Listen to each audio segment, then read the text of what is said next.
नमस्कार मित्रों, Kota online classes में आप सभी का स्वागत है।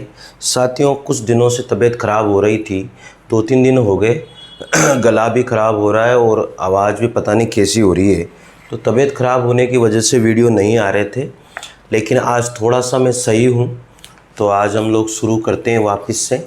और टेस्ट सीरीज चली रही है, तो सभी ज्वाइन कीजिए टेस्ट सीरीज को कोटा ऑनलाइन क्लासेज ऐप पर। तो आज हम लोग पढ़ेंगे साथियों अलंकार। अलंकार का जो टॉपिक है बहुत ही आसान सा टॉपिक है और first grade, second grade, PGT, TGT सभी में अलंकार का टॉपिक आता है। और आप सबको पता है कि मैं नोट्स के माध्यम से ही पढ़ा रहा हूँ। जो नोट्स मैंने बनाए हैं उसी के माध्यम से आप लोगों को मैं करवा रहा हूँ। तो साथियों, अलंकार का शाब्दिक अर्थ जो होता है वो क्या होता है? तो अलंकार का जो शाब्दिक अर्थ है वो होता है आभूषण। क्या होता है? आभूषण होता है। लिखिए आप लोग, अलंकार का जो शाब्दिक अर्थ है वो आभूषण, या फिर जिसे हम लोग कह सकते हैं जेवर वगैरह। जो अलंकार का शाब्दिक अर्थ है वो क्या है? आभूषण या फिर जेवर होता है। अलंकार जो शब्द है मित्रों, जो अलंकार शब्द है वो दो शब्दों से मिलकर के बना है। कौन कौन से दो शब्द हैं? एक तो है अलम और एक है कार। एक शब्द है अलम और एक शब्द है कार। इन दो शब्दों के मेल से बना है। एक शब्द है अलम और एक शब्द है कार। तो अलम का जो मीनिंग होता है वो होता है भूषण, ठीक है। और एक जो कार का मीनिंग होता है करने वाला, करने वाला। ये इनके मीनिंग होते हैं। तो मीनिंग से आपको कोई लेना देना नहीं है, नहीं पूछा जाता बिल्कुल भी। अलंकार का मतलब भी नहीं पूछा जाता। ये सब नेतागिरी होती है कि अलंकार के अलम प्लस कार होता है, फिर इसका मतलब भूषण होता है। अरे ये सब बेकार की बातें, ये कुछ नहीं पूछी जाती है। परिभाषा तक भी नहीं पूछी जाती अलंकार की। अब सोच लो आप लोग, ठीक है ना। तो ये बात आप लोगों को समझ में आ गई होगी। इस प्रकार हम लोग कह सकते हैं, इस प्रकार इसका जो अर्थ होता है वो क्या हो जाता है? भूषित करने वाला।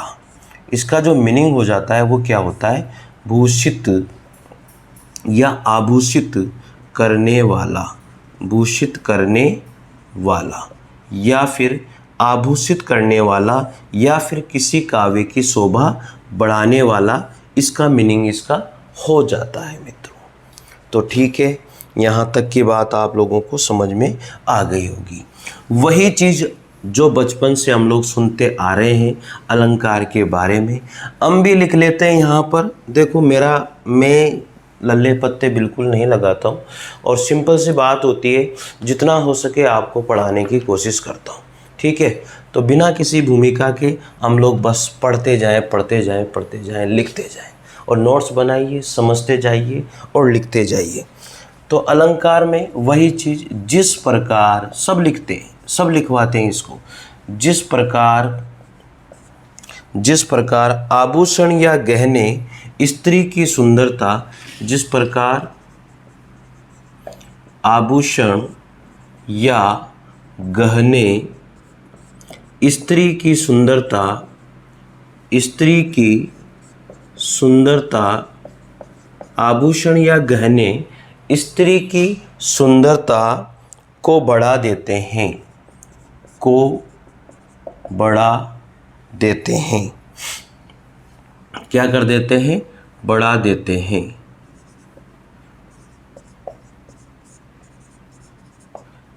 सबको पता है ये बात, इसमें कोई दो राय नहीं है। अलंकार के बारे में हर बंदा इस बात को लिखाता है कि अलंकार वो होते हैं जो आभूषण और गहने स्त्री की सुंदरता बढ़ाते हैं। उसी तरह से कोई शब्द ऐसा होता है जो काव्य की सुंदरता बढ़ाता है, वही अलंकार होता है। बस इस तरह से इसको लिखा देता है। उसी प्रकार अलंकार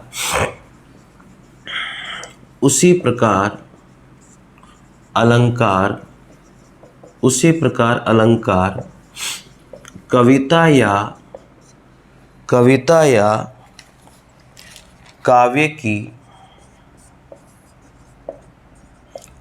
की सुंदरता को बढ़ाते हैं। उसी प्रकार काव्य की सुंदरता को अलंकार क्या करते हैं, बढ़ाते हैं। बस इस तरह से हर बंदा लिखवाता है इस परिभाषा, कोई दिक्कत इसमें नहीं होनी चाहिए। अब याद रखने वाली बात तो अब आती है, अलंकार को भारतीय काव्य शास्त्र में, याद रखने वाली बात अब आती है, अलंकार को भारतीय काव्य शास्त्र में, अलंकार को भारतीय काव्य शास्त्र में या काव्य शास्त्र में, भारतीय काव्य शास्त्र में संप्रदाय का स्थान प्राप्त है। संप्रदाय का स्थान प्राप्त है, स्थान प्राप्त है, यानी कि अलंकार को जो है भारतीय काव्य शास्त्र में किसका स्थान प्राप्त है, संप्रदाय का स्थान प्राप्त है। एक बंदे ने कमेंट किया था कि सर ऐसे तो हम बुक में से ही पढ़ लेंगे, बुक तो बहुत मोटी मोटी है, ये लो इतनी इतनी मोटी मोटी बुक है, हाँ इतनी मोटी बुक है। भैया इस बुक में से उस चीज को अलग निकाल करके, जो दूध होता है, दूध जो होता है उसके बाद में उसको जमाते हैं हम लोग, उसके बाद में उसका दही बनता है, और दही बनने के बाद में दही तो इतना सारा होता है, मक्खन तो इतना सा निकलता है ना उसमें से, तो उस मक्खन को निकाल करके आप लोगों को परोस देना, ये मेरा काम है। अब उस मक्खन को कौन कितनी अच्छी रुचि के साथ, कौन कितनी अच्छी ईमानदारी के साथ, कौन कितनी अच्छी पॉजिटिविटी के साथ खाता है, ये आपके ऊपर है। मेरा काम है उस दही में से इतने सारे दही में से मक्खन निकाल करके आपको देना, ठीक है। अब मेरे से एक बंदे ने कमेंट किया है कि सर आप तो देख देख के लिखाते हो। अरे देख के लिखाने के पीछे रीज़न है मेरे भाई, देख के कि एक भी चीज़ आपकी छूटे नहीं। अगर चीज़ छूट गई और वही पेपर में आ गई, फिर आप यहाँ पढ़े, मैं आपसे दावा करता हूँ कि इससे बाहर कुछ भी नहीं आएगा, तो क्यों दावा करता हूँ, इसलिए तो दावा करता हूँ, हाँ। और बिना देखे लिखा रहा है तो कोई बड़ी बात हो गई क्या, ऐसा कुछ नहीं है। ये आपकी सोच है, इस सोच को बदलिए, मैं कह रहा हूँ आपसे, इस सोच को बदलिए। आपको, मेरी नीयत होती है कि कहीं भटकने की जरूरत नहीं पड़े, एक भी चीज़ आपकी नहीं छूटे, इसलिए मैं सारी चीज़ लिखाने की कोशिश करता हूँ। आपको किसी दूसरे के पास जाने की जरूरत नहीं पड़े, आपके नोट्स एकदम परफेक्ट बने, इसलिए मैं लिखाता हूँ। तो मित्रों निश्चित रूप से चैनल से जुड़िए, चैनल को सब्सक्राइब कीजिए, लाइक कीजिए, शेयर कीजिए, और कोटा ऑनलाइन क्लासेज ऐप को डाउनलोड कर लेना भाई, उसमें टेस्ट सीरीज चल रही है फर्स्ट ग्रेड सेकंड ग्रेड की, वो आप ले लेना, ठीक है। अलंकार को भारतीय काव्य शास्त्र में संप्रदाय का स्थान प्राप्त है। अब कैसे प्राप्त है, आप सबको पता होगा कि अलंकार संप्रदाय, अलंकार संप्रदाय, बताओ अलंकार संप्रदाय के जो संस्थापक हैं कौन है, भामा। अलंकार संप्रदाय के संस्थापक कौन है, आचार्य भामह। कौन है, आचार्य भामह। याद रखना भाई, अलंकार संप्रदाय के संस्थापक कौन है, आचार्य भामह को माना जाता है। लिख लीजिएगा। आगे बढ़ते हैं अब हम लोग इसी क्रम में।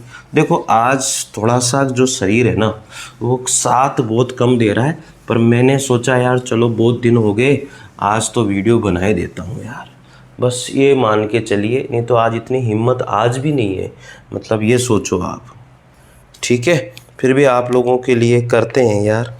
आचार्य भामह के पश्चात आगे लिखते जाइए, आचार्य अलंकार संप्रदाय को देने वाले कौन थे, आचार्य भामह। अब इनके पश्चात आचार्य भामह के पश्चात, आचार्य भामह के पश्चात आचार्य उद्भट, आचार्य उद्भट, ठीक है। फिर इसके बाद में आचार्य दंडी,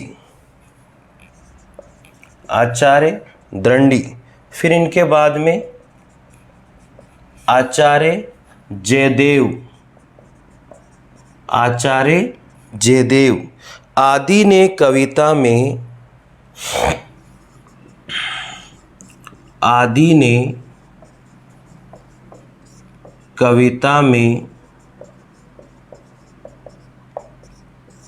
अलंकारों की सर्वाधिक, अलंकारों की सर्वाधिक महत्व प्रदान, अलंकारों को सर्वाधिक महत्व प्रदान किया। किस किसने? देखो, अलंकार संप्रदाय तो आचार्य भामह ने दिया ही दिया है, लेकिन उनके साथ साथ आचार्य उद्भट ने, उनके बाद में आचार्य दंडी ने, उनके बाद में आचार्य जयदेव ने, इतने सारे जो आचार्य हुए हैं, महान विद्वान हुए हैं संस्कृत में, इन्होंने भी अलंकार को सर्वाधिक प्राथमिकता दी है। किसमें? कविताओं में या किसी काव्य में। ये बात आपको ध्यान देना है, ठीक है भाई। तो आगे लिखिए, बहुत तगड़ी तगड़ी चीज़ें लिखा दूंगा। मैंने आपसे ये कहा था कि आपको यहाँ से कहीं भी भटकने की ज़रूरत नहीं है, ये वादा मेरा है।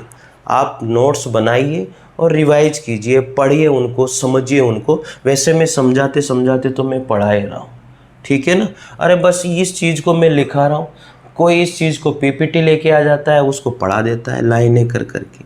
उससे क्या होता है? कुछ नहीं है। ये आपकी सोच है, इसे बदलिए। बस पढ़ने पर ध्यान दीजिए, कौन कैसे कर रहा है इस पर ध्यान मत दीजिए। अगर आप सर्वे सर्वा हो, आप सब कुछ जानकार हो, तो फिर आपको पढ़ने का औचित्य नहीं है।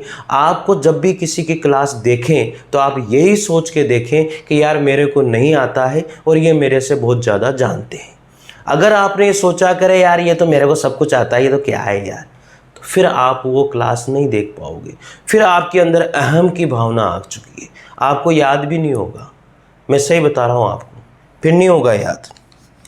तो यहाँ पर लिख लीजिए, बताइए काव्य अलंकार जो है मित्रों, काव्य अलंकार जो ग्रंथ है वो किसने लिखा? आचार्य भामह ने लिखा है, सबको पता है आचार्य भामह। मेरे को पता नहीं, कानों में समझ में नहीं आ रहा, कुछ सुन कम पा रहा हूँ मैं। जुकाम में ऐसा होता है क्या? बताइए यार। और एक चीज़ मेरे को जो है ना, यहाँ से यहाँ तक पूरा दर्द होता है।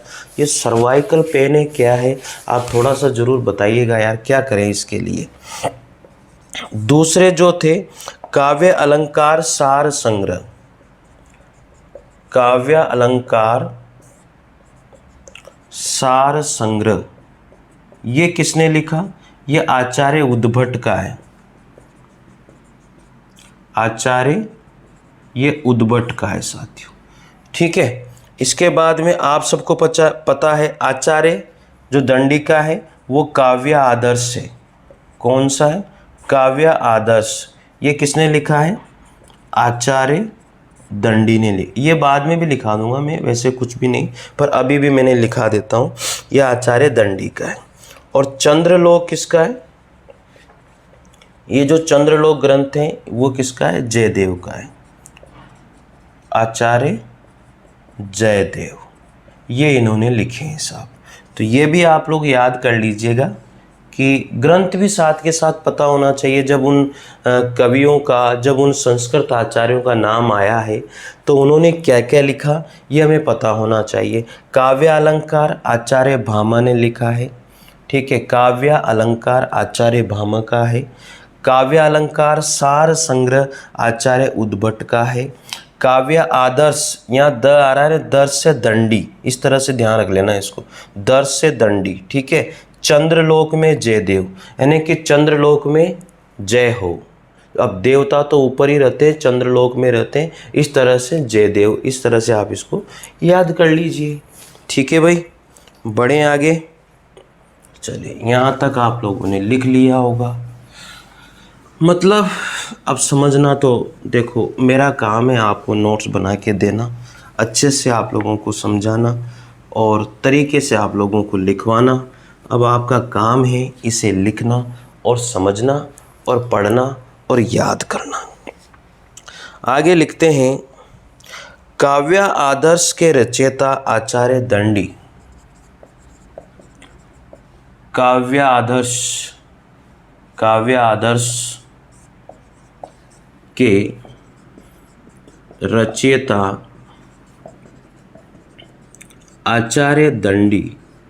काव्य आदर्श के रचयिता आचार्य दंडी अलंकार को परिभाषित करते हुए लिखते हैं। अलंकार को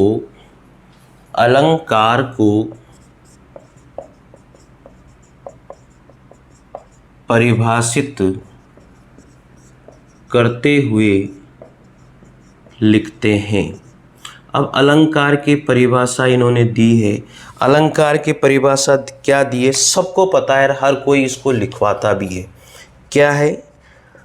काव्य शोभाकरान, काव्य शोभाकरान धर्मान च अलंकार, धर्मान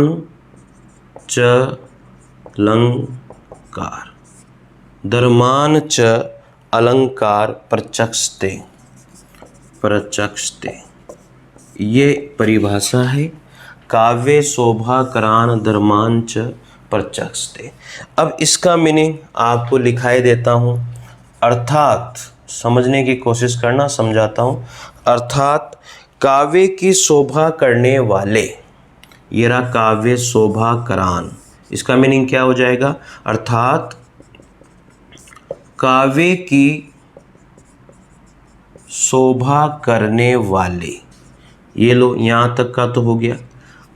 काव्य शोभाकरान, तो काव्य की शोभा करने वाले। अब धर्मान का धर्म ही, धर्मान मतलब करने वाले, धर्म को ही या धर्म को ही अलंकार प्रचक्षते मतलब कहते हैं। धर्म को ही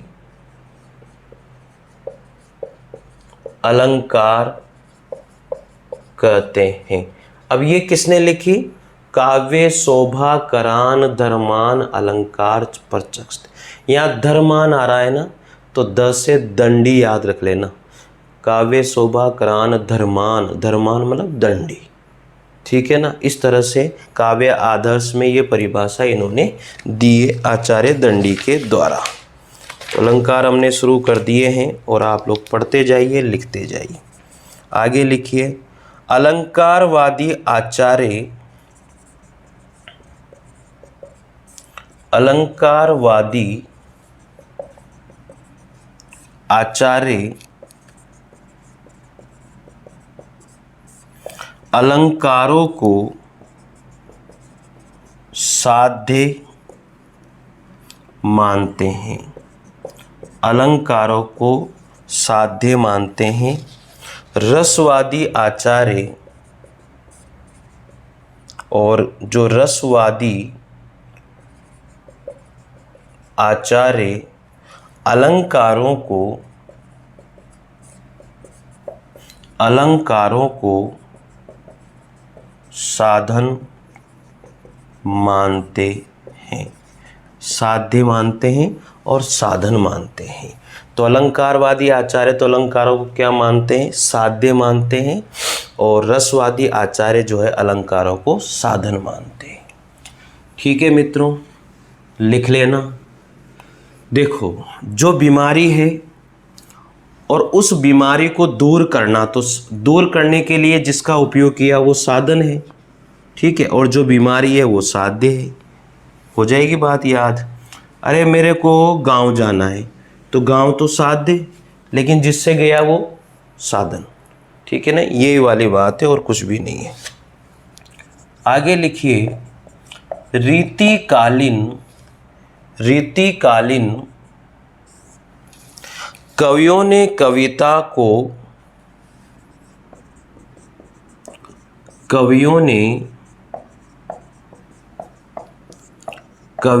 को अलंकारादि से विभूषित किया है। अलंकारादि से विभूषित किया है। यानी कि रीतिकालीन जो कवि थे, उन कवियों ने जो कविता थी उसको अलंकारों से, अलंकार या कोई और आदि लिखा हुआ है ना, अलंकार आदि से क्या किया है, विभूषित किया है। विभूषित करने पर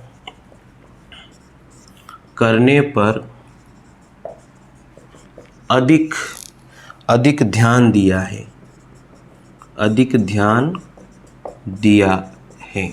विभूषित करने पर अधिक ध्यान दिया है। इसलिए मिश्र बंधुओं ने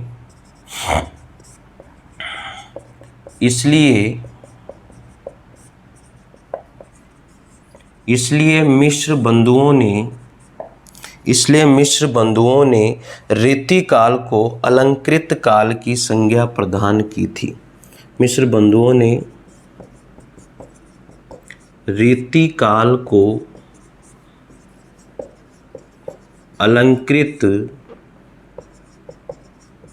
अलंकृत काल की संज्ञा प्रदान की थी। सही बात है ना। देखो, ऐसा काल जिसमें अलंकार को बहुत ज़्यादा प्राथमिकता दी गई है तो वो है रीतिकाल।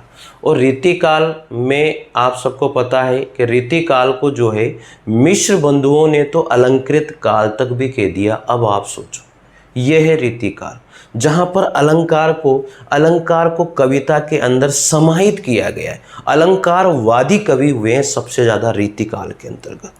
तो ये चीज़ भी आप लोगों को ध्यान रखनी है। ठीक है भाई, याद कर लोगे।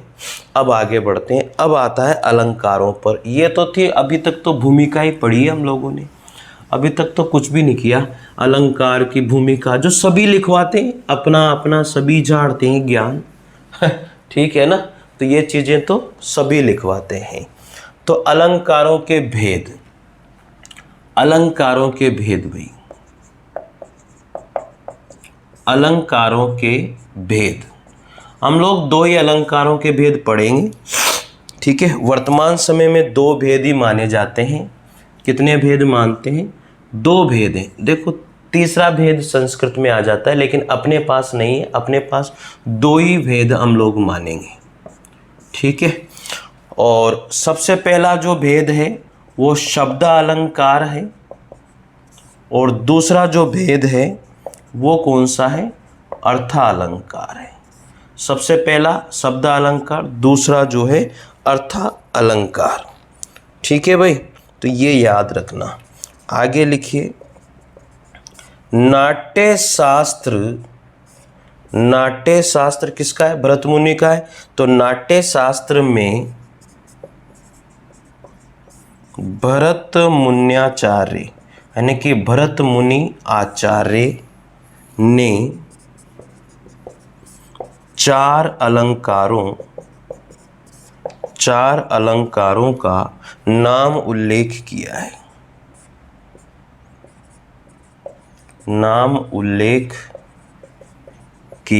है। यानी कि जो नाट्य शास्त्र है जो भरत मुनि ने लिखा है उसमें केवल चार अलंकारों का ही नाम दिया है। कौन कौन सा? एक तो दिया है उन्होंने अनुप्रास, दूसरा दिया है उपमा, और तीसरा दिया है रूपक, और चौथा दिया है उन्होंने दीपक। ठीक है, इन्होंने केवल चार अलंकार को नाम दिया है बस, कि चार अलंकार मुख्य हैं, और ये किसने? भरत मुनि ने नाट्य शास्त्र में दिया है। ये चीज़ आपको ध्यान रख लेनी है। बढ़े आगे, चलिए आगे बढ़ते हैं इसी क्रम में।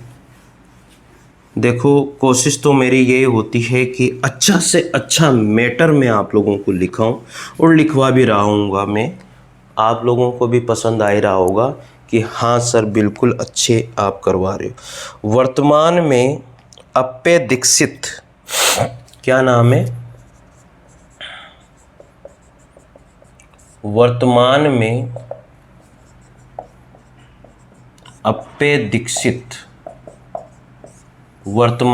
अप्पे दीक्षित द्वारा कुवल्या आनंद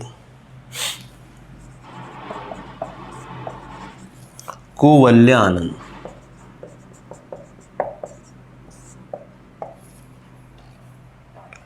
में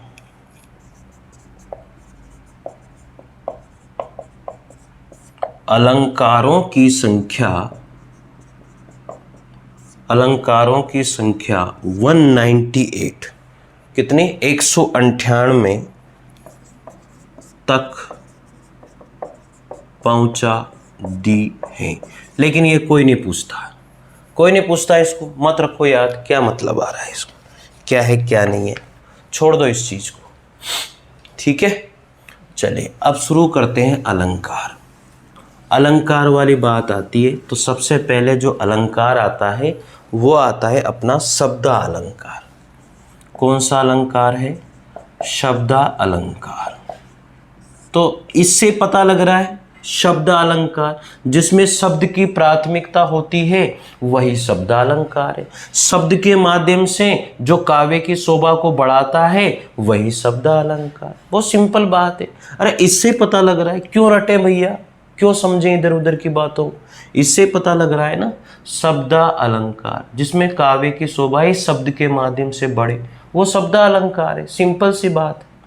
ठीक है, तो याद कर लेना, तो लिख लो। वो लिखाने वाली बातें होते ना, कॉपियां भरवाने वाले, वो भर लो। ठीक है, चले। जहां काव्य सौंदर्य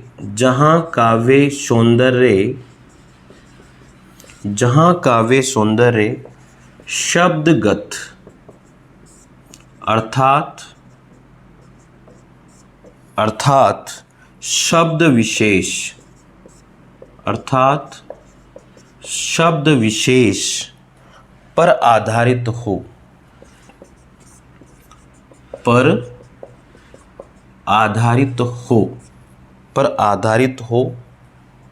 तो वहाँ उसको क्या कहते हैं? शब्द अलंकार कहते हैं। शब्द अलंकार होता है। मित्रों, हिंदी साहित्य के इतिहास के नोट्स, 8000 प्रश्नों के नोट्स, 8000 प्रश्नों की जो पूरा नोट्स का जो माध्यम, और वन लाइनर प्रश्न कम से कम 10,000 वन लाइनर प्रश्न। अगर ये नोट्स आपको मंगवाने हैं तो आप मेरे से कांटेक्ट कर सकते हैं।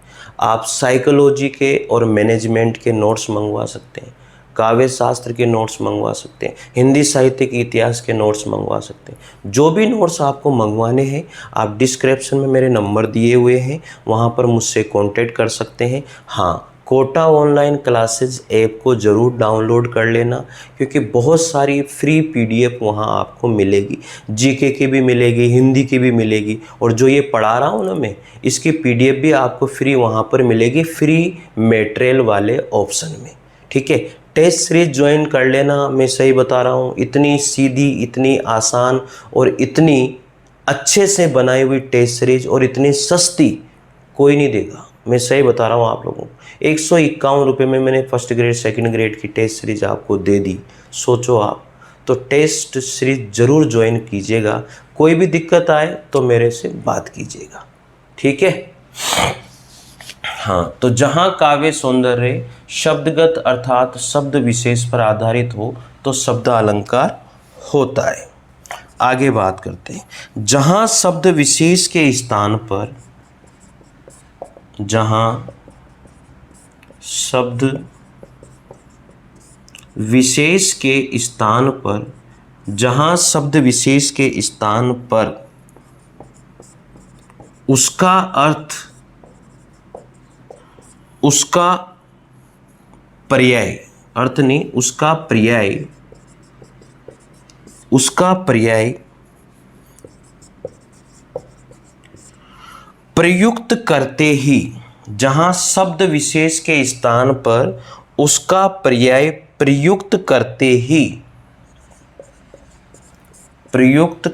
ही काव्य सौंदर्य नष्ट हो जाए,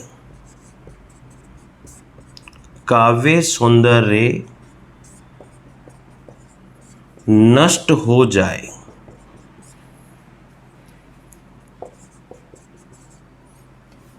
नष्ट हो जाए, वहाँ शब्दा अलंकार होता है। क्या लिखा मैंने? जहां शब्द विशेष के स्थान पर उसका पर्याय प्रयुक्त करते, यानी कि एक शब्द है और विशेष शब्द है, उस शब्द के बिना वहां काम नहीं चलेगा।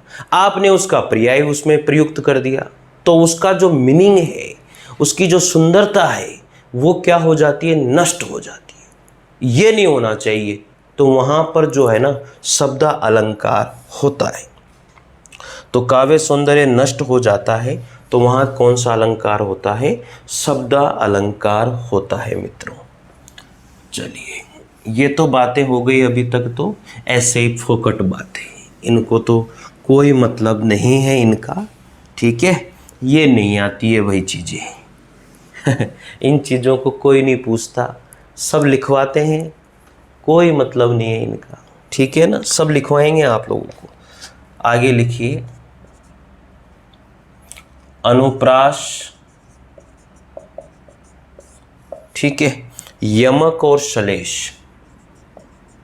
यमक और श्लेष, यमक और श्लेष प्रमुख शब्दा अलंकार है, प्रमुख शब्दा अलंकार हैं। ये प्रमुख शब्दा अलंकार है मित्रों, जो आप लोगों को ध्यान रखने, अपने फर्स्ट ग्रेड सेकंड ग्रेड में दिए भी हुए हैं। अनुप्रास, यमक और श्लेष प्रमुख शब्दा अलंकार है। और भी है, जैसे मैं आप लोगों को बताऊं, वक्रोक्ति अलंकार, ये भी शब्दा अलंकार में आता है। एक है विप्सा, ये भी शब्दा अलंकार में आता है। पुनरुक्ति, पुनरुक्ति अलंकार, पुनरुक्ति अलंकार, ये भी शब्द अलंकार में ही आता है। तो मित्रों, जो विशेष है वो अनुप्रास है, यमक है और श्लेष, जो शब्द अलंकार में पूछे जाते हैं। वैसे तो वक्रोक्ति, विप्सा और पुनरुक्ति अलंकार भी शब्द अलंकार में आते हैं। अनुप्रास में आप सबको पता है वर्णों की आवर्ती होती है, शब्दों की आवर्ती होती है, और श्लेष में एक ही वर्ड पे बहुत सारे शब्द चिपके हुए होते हैं, बहुत सारे अर्थ चिपके हुए होते हैं। तो श्लेष मतलब होता है चिपका हुआ होना, ठीक है।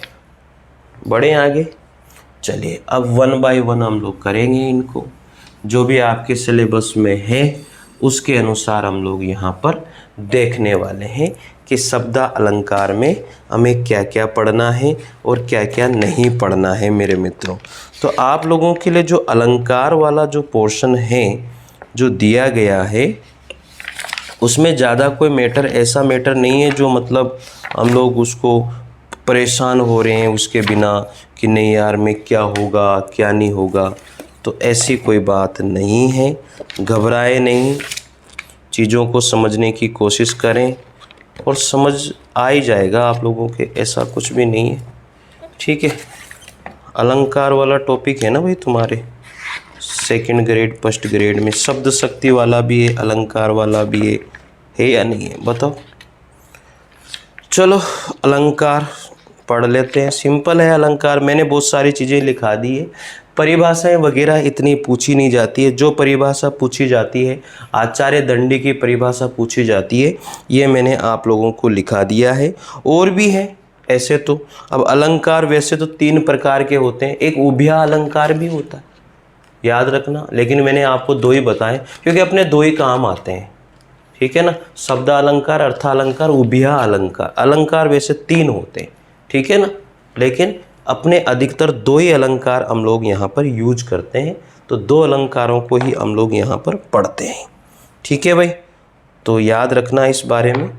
तो सबसे पहले जो अलंकार आता है वो अलंकार शब्द अलंकार है। अब अर्था अलंकार यहीं हम लोग ले लेते हैं, लेकिन पहले मैं चाह रहा हूँ कि शब्द अलंकार को हम लोग जो है शुरू करते हैं। तो सबसे पहला जो अलंकार आएगा, अनुप्रास तो है नहीं अपने अलंकार, तो यमक अलंकार है।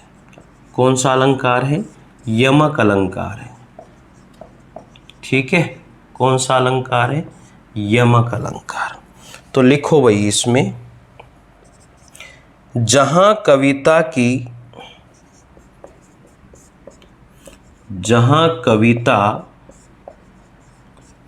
की किसी शब्द से किसी शब्द में जहाँ कविता की किसी शब्द में बदले हुए अर्थ में, किसी शब्द में बदले हुए अर्थ में आवर्ती हो, जहां कविता की किसी शब्द में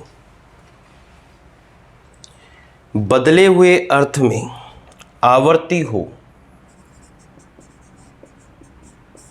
आवर्ती हो। कुछ समझ में आया क्या? कुछ भी समझ में नहीं आएगा इसमें, ठीक है ना, लेकिन अब समझ में आएगा। अर्थात कोई शब्द, अर्थात कोई शब्द एक से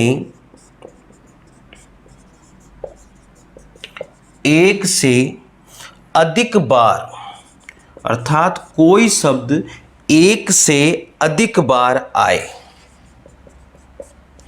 और अर्थ भिन्न भिन्न हो, और उनके अर्थ भिन्न भिन्न हो, तो वहाँ यमक अलंकार होता है। तो वहाँ यमक अलंकार होता है। उदाहरण से और समझ में आ जाएगा, मैं ट्रिक भी बता दूंगा इसकी आप लोगों को। जैसे एक उदाहरण तो बहुत सिंपल सा है, वो एक गाना है ना, सजना है मुझे, सजना है मुझे, सजना के लिए, सजना के लिए। अब बताओ, देखो इसमें एक ही शब्द दो बार आया, एक ही शब्द क्या आया, दो बार आया है ना, सजना है मुझे। ये थोड़ी पूछेगा, ये तो समझने के लिए बात कर रहे हैं हम लोग, ठीक है। तो एक ही शब्द दो बार आया है, तो दो बार शब्द आया है, अपन भी ये कह रहे हैं कि कोई शब्द एक से अधिक बार आए, तो ये शब्द एक से अधिक बार आया, यानी कि दो बार आया। फिर इसमें कहा गया उनके अर्थ भिन्न भिन्न हो, तो ये एक ही शब्द दो बार आया, मतलब इनका अर्थ भी अलग अलग होना चाहिए। तो यहाँ सजना है, यानी कि सजना है, मुझे क्या करना है, मुझे तैयार होना है, मुझे गहने वहने पहन पान के तैयार होना है, मुझे सजना है, सजना के लिए, यानी कि उनका जो पति है उनके लिए उसे क्या करना है, सजना है। तो सजना मतलब श्रृंगार वगैरह करना है, उनको श्रृंगार करना है, किसके लिए, अपने प्रियतम के लिए। तो देखो अपने प्रियतम के लिए उनको क्या करना है, श्रृंगार करना। एक ही वर्ड दो बार आए, अर्थ अलग अलग हो, तो वहाँ पर कौन सा अलंकार होता है, यमक अलंकार होता है। फर्स्ट ग्रेड में यह अलंकार है, सेकंड ग्रेड में भी है, ठीक है भाई। तो आप लोग ध्यान दीजिए, अनुप्रास अलंकार नहीं है, इसलिए अनुप्रास अलंकार को मैं नहीं पढ़ा रहा हूँ। अगर सेकंड ग्रेड में होगा तो पढ़ा देंगे, कोई दिक्कत वाली बात नहीं है, लेकिन पहले फर्स्ट ग्रेड को टारगेट कर रहा हूँ। पहले फर्स्ट ग्रेड वाला पोर्शन हम लोग पढ़ेंगे, फिर अगर कोई अलंकार बच जाता है तो फिर उसको पढ़ेंगे, ठीक है ना, ये ध्यान दे लीजिएगा आप लोग। तो यमक अलंकार में इससे आप लोगों को समझ में आ जाएगा, सिंपल सी बात है। एक ही शब्द अगर दो बार आए, उसका अर्थ अलग अलग हो, अब ये कैसे पता लगे सर, उसका अर्थ ही समझ में नहीं आए तो क्या करें, ये कैसे पता लगे। ज़्यादा से ज़्यादा उदाहरण पढ़िए, ताकि कोशिश हो कि आपने जो पढ़ा है उसी में से उदाहरण आ जाए, तो समझ में आ जाएगा। और ऐसा वहाँ पर आ गया कोई भी उदाहरण जो अर्थ ही समझ में नहीं आ रहा हो, पल्ले ही नहीं पढ़ रहा हो, तो वो आपके नहीं, किसी के भी नहीं पढ़ेगा। अगर उसने पढ़ लिया दुर्भाग्य से तो समझ में आ जाएगा, नहीं तो ऐसे नहीं आएगा। तो कोशिश कीजिए ज़्यादा से ज़्यादा उदाहरण पढ़ने की, कोशिश कीजिए उस चीज़ को समझने की। समझने वाली बात तो यहाँ तक ही ख़त्म हो गई, ये सोचो आप, समझने वाली बात यहाँ तक ख़त्म हो गई कि ऐसा काव्यांश या ऐसी कविता या ऐसी काव्य की पंक्ति जिसमें एक शब्द दो बार आए, जिसमें एक शब्द दो बार आए, बात समझ में आई, लेकिन उसके अर्थ अलग अलग हो, तो वहाँ पर एमक अलंकार होता है। बहुत सिंपल सी बात है, ठीक है ना। अब मैं कितने भी उदाहरण लिखा दूं, बात यही रहेगी। कितने भी उदाहरण लिखा दूं आप लोगों को, बात यही है। लिख लो उदाहरण, और भी उदाहरण लिख लो, कोई भी दिक्कत वाली बात नहीं है। उदाहरण में क्या जा रहा है, मोस्ट इम्पोर्टेंट उदाहरण तो मैं लिखा ही देता हूँ आप लोगों को। ये सजना है मुझे सजना के लिए, ये मोस्ट इम्पोर्टेंट नहीं है भाई, ठीक है ना। ये नहीं पूछेगा वो, अब पूछ ले आरपीएससी को, ऐसे कुछ नहीं पूछता हुआ है ना, ये फोकट बातें। लिखो, ये उदाहरण आप लोगों ने देखा ही होगा। कनक कनक देखा होगा ना आप लोगों ने। कनक कनक ते सो गुनी मादकता अधिकाय। मादकता अधिकाय बहुत सुना होगा आप लोग, आ भी जाता है, ये आ जाता है, कोई दिक्कत वाली बात नहीं। देखो यहाँ पर एक ही शब्द 2 बार आया, लेकिन अर्थ अलग अलग है। एक बार का जो अर्थ होता है वो सोना होता है, और दूसरे बार का जो अर्थ है वो धतूरा होता है। दोनों की अधिकता खराब है, एक लुटवा देता है और एक लूट लेता है ये वाली बात है कुल मिला के बात, ठीक है ना। तीसरा उदाहरण लिख लीजिए। सद्गुरु की महिमा, सद्गुरु की महिमा, सद्गुरु की महिमा अनंत, ठीक है। फिर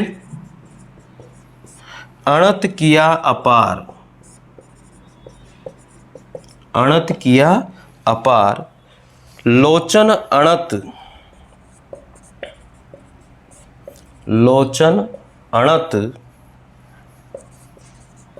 उघाड़िया, अनंत दिखावन हार, अनंत दिखावन हार। देखो यहाँ अनंत अनंत कितनी बार आया, 1 2 3 4, चारों ही अनंत शब्द का अलग अलग अर्थ है। एक से अधिक बार आया ना, तो इसका मतलब है अंतहीन, ठीक है। और सेकंड वाले अनंत का मतलब है अनेक, ठीक है। इसका मीनिंग है बुद्धि, ठीक है। और इसका मतलब है ईश्वर। कैसे है देखो, सद्गुरु की महिमा अंतहीन है, यानी कि जो सद्गुरु की महिमा है वो अंतहीन है, मतलब कोई अंत ही नहीं है उसकी महिमा का। फिर आगे है अनंत किया अपार, यानी कि उस मतलब अनंत अपार है, ठीक है। अनंत किया अपकार, यानी कि उनके द्वारा अपकार की जगह उपकार आएगा भाई। अनंत किया उपकार, यानी कि उन्होंने अनंत उपकार हमारे ऊपर किए हैं। लोचन अनंत उघाड़िया, तो यहाँ पर ऐसा कहा गया है कि उसने अपने बुद्धि रूपी जो आंखें हैं उनको क्या किया है, उगाड़ दिया। किसने? सद्गुरु ने। सद्गुरु ने अपनी महिमा से, सद्गुरु ने अपने आशीर्वाद से हमारी जो बुद्धि रूपी जो आंखें हैं उनको क्या कर दिया, उघाड़ दिया है, अर्थात खोल दिया है। अनंत दिखावन हार, यानी कि फिर कहा गया है कि ईश्वर इन चीज़ों को हमें दिखा देता है, अर्थात इन चीज़ों को ईश्वर हमें प्रदान करता है। तो इस तरह से हम लोग अर्थ निकाल सकते हैं, लेकिन ये तभी हो पाएगा कि जब आप ज़्यादा से ज़्यादा उदाहरण करोगे। आगे बात समझ में, तो ये चीज़ आप लोग ध्यान रखिए भाई। आगे लिखिए, अब 2-3 मैंने लिखा दिए हैं, और भी लिखिए उदाहरण, तो बहुत सारे उदाहरण लिखा दूंगा मैं, कमी नहीं है उदाहरणों की। जो मोस्ट इम्पोर्टेंट उदाहरण होंगे ना उनको तो सबको लिखा दूंगा मैं, ठीक है भाई। कैसा लगे मैं क्या मेहनत आपके साथ कर रहा हूँ, ज़रूर बताइएगा मेहनत को, ठीक है ना। 4th नंबर पर है माला फेरत, माला फेरत जुग भया, जुग भया, माला फेरत जुग भया, गया न मन का फेर, गया न मन का फेर। माला फेरत जुग भया, गया न मन का फेर, कर का मन का, कर का मन का डारी दे, डारी दे, मन का फेर, मन का फेर। बहुत बढ़िया बात कही गई है। माला फेरत जुग बया। अरे माला फेरते फेरते कितने ही संसार में कितने ही निकल गए, ये मान के चलो। युग बीत गए माला फेरते फेरते ही, लेकिन गया न मन का फेर। मन का मतलब हृदय, तो यहाँ पर बात आएगी हृदय से, मन का, यानी कि हृदय का फिर भी कोई परिवर्तन नहीं हुआ हृदय में। कितने युग बीत गए माला फेरते फेरते, लेकिन कोई परिवर्तन नहीं हुआ है। कर का मन का डारी दे। कर मतलब जो हाथ में जो मन का है, हाथ में जो मोती है, हाथ में क्या है, जो मोती हैं उन्हें डाल दे, अब कोई मतलब नहीं है। मन का फेर, ये सभी का जो है, फिर दूसरे नंबर पे, यानी कि ये सभी का जो है हृदय रूपी मोती का ही फेर है, यानी कि हृदय को बदलो। अरे उस बार बार उस मोती को फेरने से कुछ होने वाला नहीं है।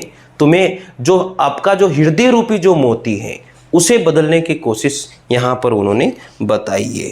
ठीक है मित्रों, तो और भी उदाहरण हैं जिन्हें हम लोग करेंगे। तो आज इतनी ही मैंने कोशिश करी है बीमार होते हुए भी आप लोगों के लिए। अभी इसमें और भी उदाहरण है, मैं बहुत सारे उदाहरण लिखाऊंगा, आपको कहीं भी भटकने की ज़रूरत नहीं पड़ेगी, ये मैंने वादा किया है। टेस्ट सीरीज़ को ज़रूर ज्वाइन कीजिए। कोटा ऑनलाइन क्लासेस ऐप को ज़रूर डाउनलोड कर लीजिए। इस वीडियो के लिंक में डिस्क्रिप्शन में लिंक दिया हुआ है, तो वहाँ से आप ज्वाइन कीजिए। नोट्स मंगवाने हैं तो भी आप मुझसे कॉन्टेक्ट कर सकते हैं साथियों। तो मिलते हैं साथियों, अभी यमक अलंकार में और भी उदाहरण हम लोग लिखेंगे। ठीक है मित्रों, तो अगले वीडियो के लिए इंतज़ार ज़रूर कीजिएगा। वादा है मेरा, इससे बाहर कुछ भी नहीं जाएगा। धन्यवाद, आप लोगों ने साथ बनाए रखा, और निश्चित रूप से मुझे आशा है कि आप साथ बनाए रखोगे। ज़रूर आपका कमेंट मुझे आएगा कि मेरे को साथ आपका चाहिए और आपका मेरा आपको, तो दोनों मिलके अच्छा करेंगे साथियों। Thank you.